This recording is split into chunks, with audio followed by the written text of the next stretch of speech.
Halo sobat Baku Buku, bagaimana kabar kalian hari ini? Sekarang saya akan membahas mengenai POC dan sejarah politik kerajaan pada masa POC. Dilansir dari republika.co.id, pada tanggal 11 September 1599, Cornelis Houtman dibunuh oleh Laksamana Kemala Hayati dari Aceh. Lalu armada De Houtman disita. Ini adalah ekspedisi dagang kedua Belanda ke Nusantara. Sikap De Houtman yang pongah dan kasar memicu konflik hampir di semua tempat yang dia kunjungi. Pada kunjungan pertama tahun 1596, dia diusir dari Banten. Ketika armadanya diserang perampok di lepas pantai Tuban, dia menumpahkan kemarahannya dengan menyerang sejumlah kampung di Pulau Madura yang justru telah menolong dia dan orang-orangnya memperbaiki kapal dan merawat orang-orangnya yang terluka. Ternyata posesif juga ya Houtman ini, yang mendorong Ratu Elizabeth I memilih jalur diplomasi dengan mengirimkan surat permohonan restu kepada Sultan Aceh untuk mengizinkan Inggris berdagang di Nusantara. Restu Sultan Aceh ini diikuti oleh sejumlah sultan di Nusantara, sehingga mereka ramai-ramai mengikat perjanjian dengan Inggris. Salah satunya Banten. Tahun 1602, POC berdiri, sebuah perusahaan swasta multinasional yang dimaksudkan untuk menyatukan berbagai usaha dagang yang dimiliki orang-orang Belanda dalam satu koordinasi.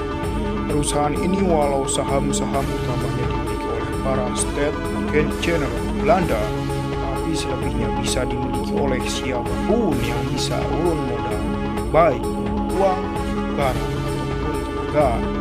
Dengan cara ini, sebuah negara kecil seperti Belanda bisa berkompetisi melawan para raksasa seperti Inggris, Spanyol, ataupun Portugal. Satu misi POC yang pertama adalah memperbaiki hubungan dengan Kesultanan Banten. Mengingat berita dari Cornelis De Houtman dulu, Banten adalah salah satu sumber utama rempah-rempah, dan karena kekurangan ajarannya, maksudnya kekurangan ajaran Cornelis saja, perdagangan dengan Banten berantakan.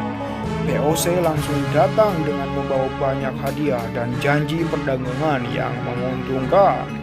Sultan Banten lalu mengizinkan POC mempunyai wilayah sebagai tempat mereka melabuhkan kapal dagang, kantor administrasi, dan membangun gudang. Ada kekeliruan dalam sejarah. Di sini terlihat bahwa jika dihitung dengan benar, maka Nusantara ini tidak dikuasai POC dan dilanjutkan Belanda selama 350 tahun. Tapi jauh kurang dari itu. Kenapa? Tahun 1596, orang Belanda pertama saja baru datang 1942 sampai 1596, sama dengan 346 tahun, dan itu sudah keliru. Bahkan armada dagang Belanda hancur lebur di tahun 1599. Tahun 1602, POC baru berdiri, dan baru tahun 1621 mampu menaklukkan Jayakarta.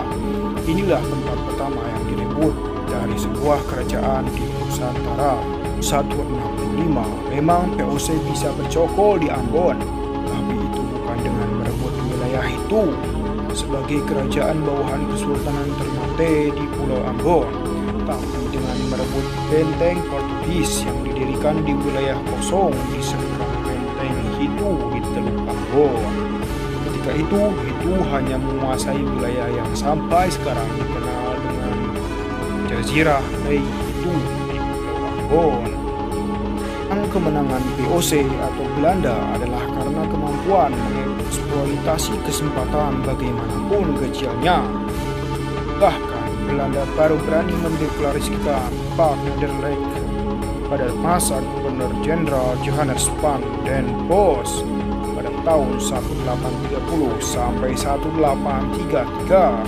Setelah kemenangan dalam Perang Diponegoro tahun 1830, di masa itu Kesultanan Aceh pun belum takluk sampai 1904. Itulah ulasan video yang saya berikan untuk menyelesaikan UAS sejarah Islam Indonesia mengenai VOC dan Kesultanan Nusantara. Terima kasih. Wassalamualaikum warahmatullahi wabarakatuh. Salam Sobat Baku Buku.